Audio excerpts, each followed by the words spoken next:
Hey everyone, it's two naughty sisters, Donna and Tammy, coming at you, and we have a great episode for you today, so stay tuned and get on board. Don't go away. Keep watching. There's bloopers at the end. Yay!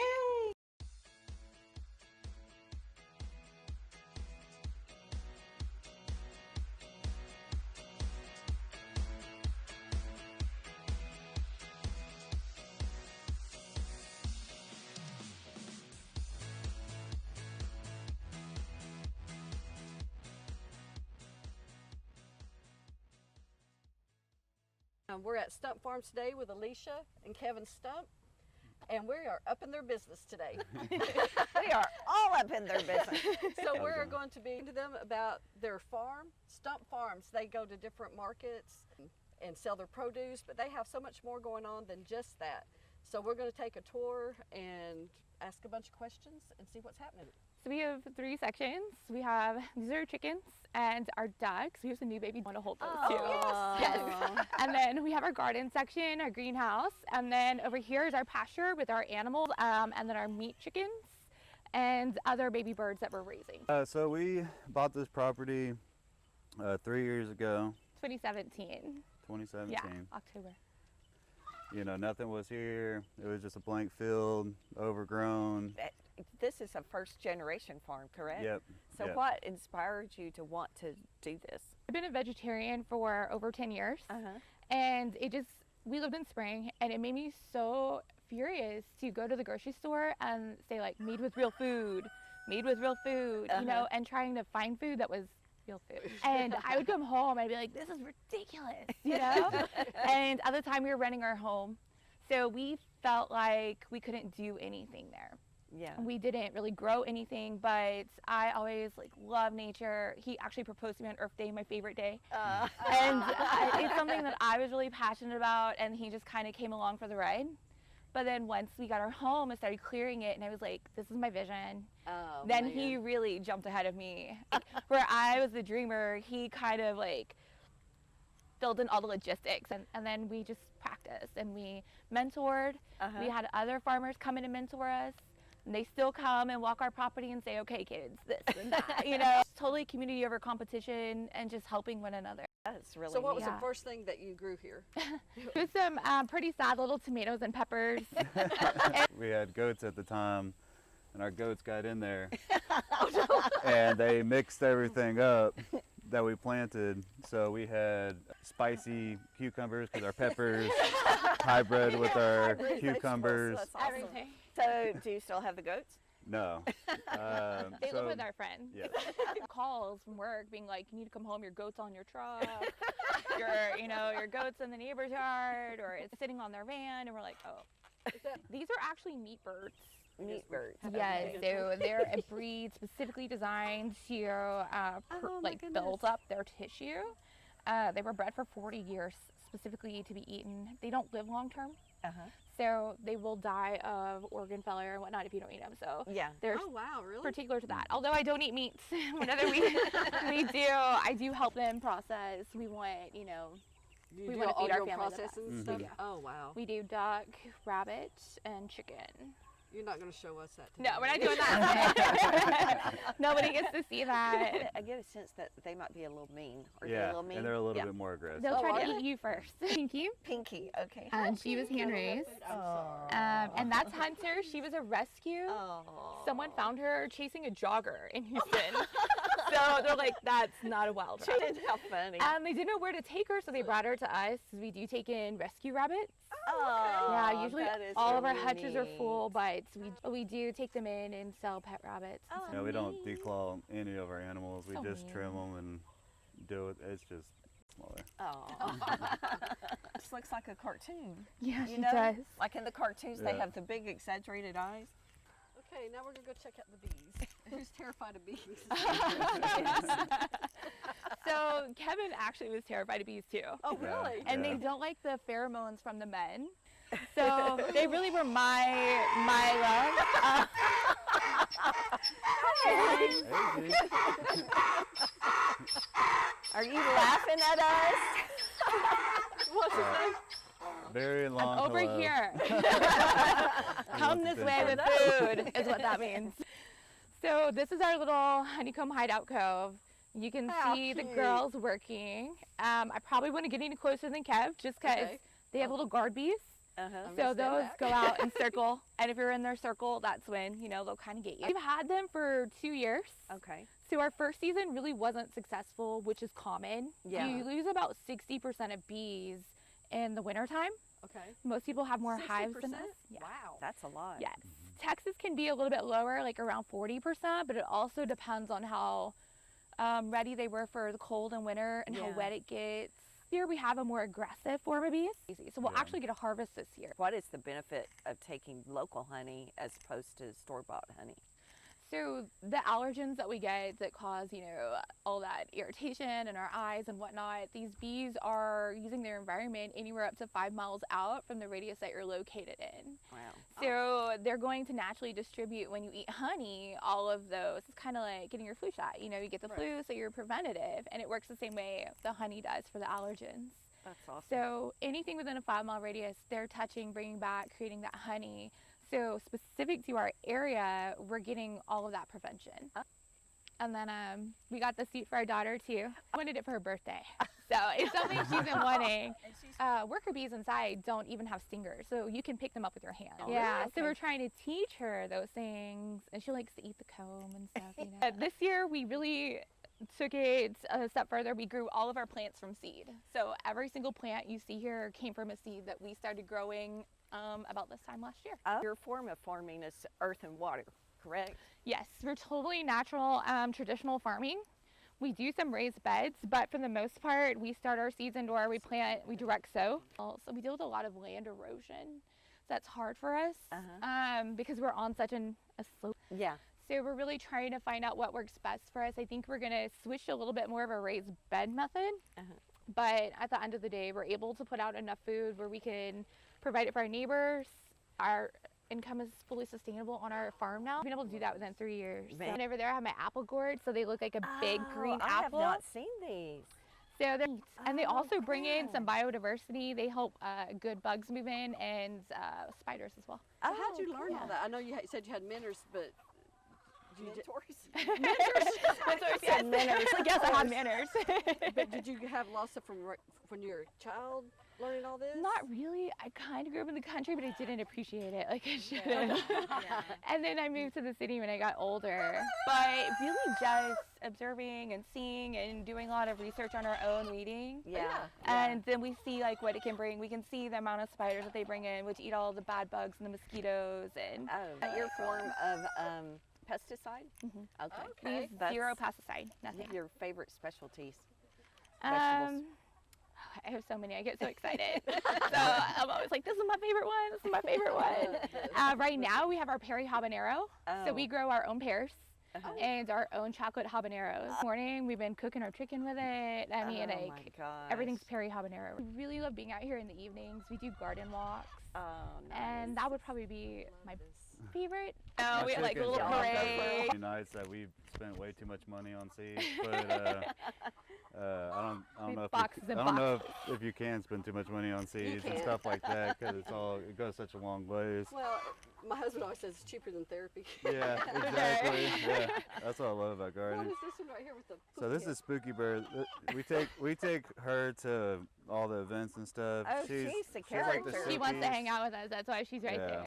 Yeah. So we've done all the different ways of doing the nesting boxes, and I built custom ones and stuff like that. But these 5-gallon buckets work the best. How many chickens do y'all have? The egg laying? So we probably have close to, I would just say about 100. 100 Yeah. at any given time. Wow. We've had predators and whatnot in the past where we've been close to 200. There's predators in the area like cougars and bears and wow. yeah, Bears out bobcats. here? Yes. Wow. Yeah. What kind of bears? Black And bears. the wolf rescue is behind us as Oh, well. wow. Okay, I'm thinking the bees are looking better and better. Yeah, you're a new baby. Oh my gosh. We ended up So with like these 9 little males guys and 1 are going to be our female. egg layers. Cute. Called the Khaki Campbell, Okay. and they're one of the highest egg producing, or the highest egg producing duck there is. How I many love your feet. eggs a day will they lay when they? So they lay generally like 306 a year. Chickens and ducks, they only lay 1 egg a day. Yeah. I was a medical esthetician, so I did more than just facials. I used medical grade procedures to get like better results. One thing that comes with that is your ingredient knowledge. Neat, because I was able to slowly kind of put together my ingredients that I have on the farm and how I can put those in the skincare and how they affect it. Soap, serums, lotions, and I use something out of my farm for everything that I make. Different kinds of skin conditions, and I'm really good with skin conditions and types.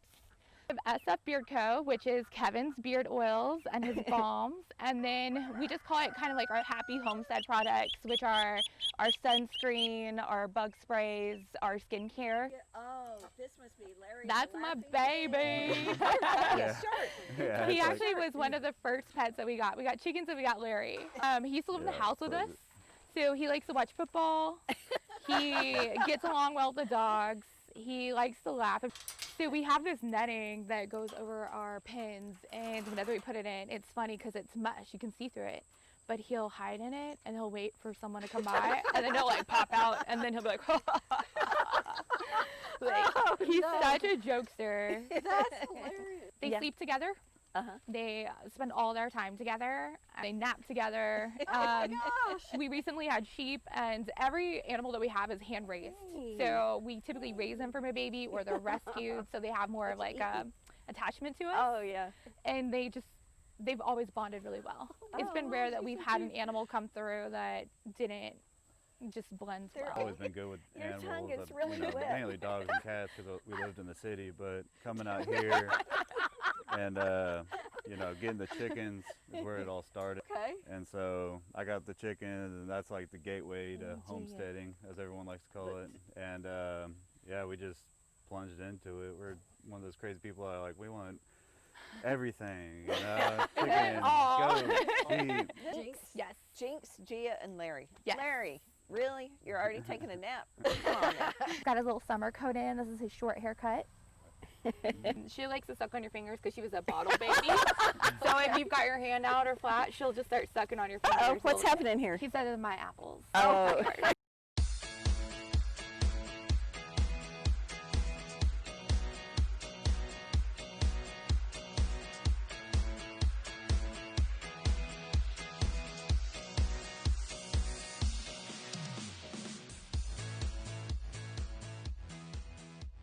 Jinx is just chilling. And he'll run anybody off that's getting food besides Larry. He is a pig after all. Yeah. Larry. Don't be mean. Do you give tours to people, or you don't do that yet? We haven't yet, but we will be now. Our idea was to do it in the fall, kind of like we've done with you ladies. Homeschool groups. We love to do education, like talk about the growing methods, talk about pest control, erosion, soils, and things like that. Our information is on the website, and then they would just need to email us. Okay. And Is there anything we haven't asked you that you want our viewers to know? We just think it's really important that everyone gets some level of sustainability in their life. If everyone did a little bit of something, then we would never have to worry about any kind of food epidemic or anything like that. What would be something good for a beginner or even a city person to be able to start with? Just a little raised bed. Okay. Grow you some lettuce, and it's really easy crop to grow. Especially you can grow it all winter as well. Right. It's cold hardy. And just get your hands in the dirt. Get connected to the earth. What's one thing? yeah. She's like a cat. Can I look today? I know we talked about the cottage law. Does that affect y'all? How does that work? It's been really restrictive. So we have this saying, like farmers do, like everything I want to do is illegal. They put so many restrictions on farming that it makes it hard, especially for young farmers and small farmers. And they're constantly upping. I think recently they changed the ag exemption to 10 acres or something instead of 2 or 4, and they constantly raise those aspects. So I think it discourages people from farming, but we just kind of stick to the guidelines as best we can. But there are coalitions and groups that we're part of, like we're part of the Young Farmers Alliance since we're both under 40, that help fight those laws, Okay. keep fees low. So Oh, good. Okay. permits and fees, and like when we do markets, they should be reasonable costs. You shouldn't charge us $200 Right, to right. be there. You Yeah. know, like I mean, sure, y'all feel the same way. Oh, You know, when you yeah. do a show, you Yeah. have to remember to be reasonable to these people when it's their income and the way that they do things. It's Donna and I have had that experience with some of our indoor markets that we do. The cost of just being there is over $200. It could be up to It's $700 crazy. for Yeah, a we weekend. haven't Yeah. done those. We're like, Yeah. we can't do that. Yeah. You know, I think about us growing $700 worth of produce to be somewhere. And then Yeah. have to, okay. You know, Right. so we're part of groups that feels really fight for good. that, and we definitely put our foot down too, like as far as our value and what we can do as a family, Yeah, but still be out there to sell our products. Right. And we Yeah. put our foot down for other people too. sure. The laws were really strict as of September. They loosened up a little bit, but things still like milk and cheese is like a $6,000 fee Wow. to make it. To make it? To make it, you know. And so we really fight against those laws that So restrict us. they're not really putting laws in place that are helpful to the small farmer. No. It's all about the larger. Yeah, it's Yeah. to keep Yeah. the small people from coming up. Yeah. And September was a huge step where we were able to start shipping products. We were able to sell tomato products. Good. They weren't deemed safe, Tomatoes? Yes. Yeah. but it pickles. was a lobbyist law, and someone didn't pay their fees. So, but we also are part of the Farmers and Ranchers for Texas group. Okay. Kevin's been to a couple and has some contacts too that kind of lobby and help small farms navigate their way and figure out how they can be sustainable like us, Right. like in a legal sort of way. Lane, do you have to label your canned goods and tell everyone what's in it? Batches, labeling. You have to really document everything that you do. Yeah. Ingredients. So we don't read your labels and we don't see a name of an ingredient this long that we can't pronounce. So No, you you'll- don't get their stuff, folks. Yeah. You'll see about 3 to It's 6 all natural. ingredients. I mean, look at an love it. organic jelly from the store. It's gonna have 7 to 10 ingredients. Mine's gonna have 3. you Yeah, know? yeah. So we Now, try to keep it really For simple. your jellies, do you grow like grapes or anything later? Yeah. We have grapes over there, which are regrowing right now from stem. And then we have pears, Oh, plums, nectarines, Ah, all things that we grow. We have blackberries, and we also forage. okay. It's all seasonal. We have some staple items, but we rotate what we sell. Right. Okay. And a lot of people would say, like, okay, you're a farm, why would you make jelly? Uh-huh. Because we process our own meats, you know, it gets kind Right. of boring, like eating chicken every day. So we made those as glazes and items to cook with and Yeah. help lock in flavor. And the sales of our jellies and jams and salsa that we have year round support our farm when we're in between seasons. Yeah. Because when Okay. we're not growing, the jams, jelly, and salsa sustain us. Okay. All right. That way we can do this from home. What's Tell- been y'all's biggest challenge? Rules and regulations initially were tough for us trying to navigate our way because there's no guidebook for it. Yeah. Right. And Great. you were saying that you're a carpenter, you do cabinets and stuff Mhm. too. Did custom cabinets and remodeling and trim work and everything like that for do like chicken coops. I build chicken coops for people. And I'm trying to get more into doing like raised beds for people and something connected to the farm. Some Yeah. big Want to see how garden. big a meat chicken can get? I run them in this chicken tractor right here that I made. What, Chicken tractor. Yeah, why is it called a chicken tractor? Oh, you can because move it I can around. move it. So Holy cow. yeah, It's the method that we use to Wow. free range our meat birds. so they get big. That way they clip the grass and then every day we come out here and we move Yeah. it to a new area. Oh, okay. Pick it up So- right here. Oh, But it keeps predators away and Oh my gosh. That's so clever. they compost our soil. So whenever they scratch and defecate, it helps the grass and all the natural ingredients to grow, or we can scoop it Okay. up and put it in our garden. That's so clever. yeah, and they'll have fresh grass every single day Wow. to eat. Who and would I'll have just thought sprinkle it? some feed down there to encourage them.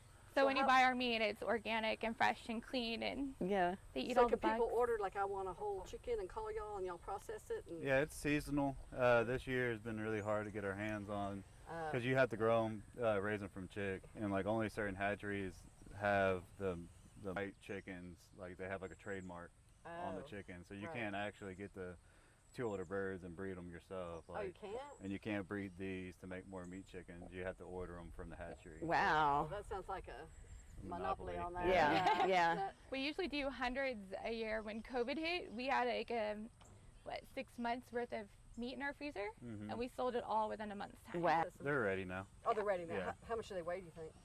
Probably 5 to 6 pounds. Is there anything that you would tell someone that's trying to get started farming and trying to get a business going? Is there anything that you wish you would have done differently? I don't think we would do anything different. We started really fast, and we learned the hard way on a lot of things. I would way to learn. suggest It really is. Yeah. maybe, Failing forward. Yes. I guess, just start small. If you fail, just keep trying. We have been at Stump Farms today with Kevin and Alicia Stump. We've been all up in their business. All up in their business. All up in their business. We have learned so much, and if you want to know more, Go to their website at www.stumpfarms.com. You can check out their markets, dates, locations, and times. Order online, and we'll see you soon. see you next time. Ciao. Bye.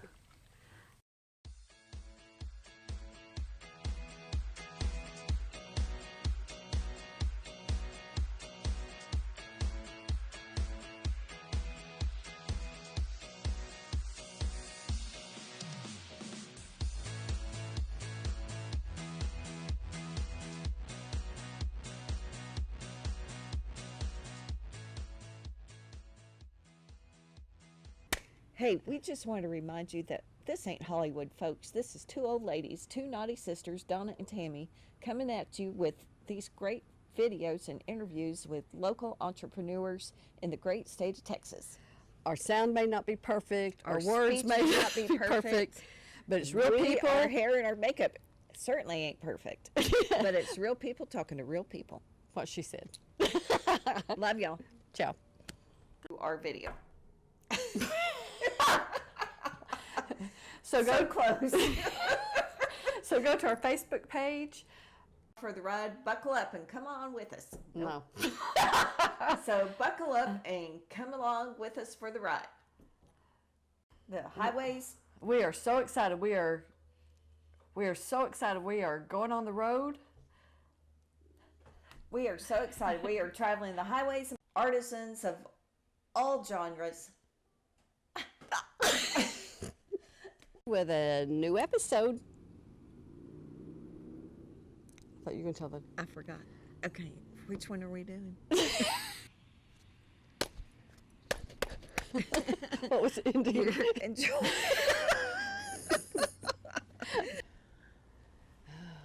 Lord. Both need pedicures really bad. Look how. It just needs to be really quick. Okay. All right.